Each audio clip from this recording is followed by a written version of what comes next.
Yo, what's up, guys? Good morning. I am on the way to get about $800 worth of work done to my truck. It's not running the way it should, and it's time to get my truck fixed. Yesterday was amazing. I tried to figure out where they were, and what I noticed was where I normally fish, they were not.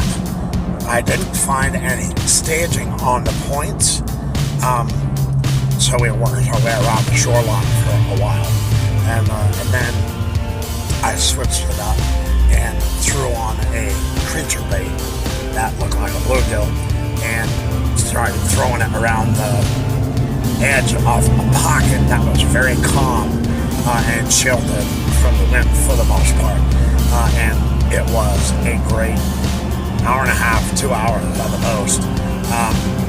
I was completely happy with the way it turned out.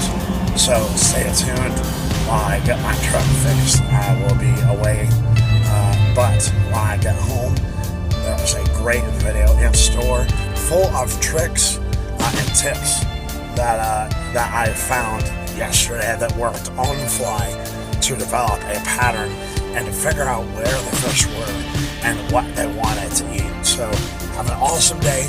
Stay tuned for that video. Grab Life About the Fish 1 is with me. And have an awesome day, and we will see you soon.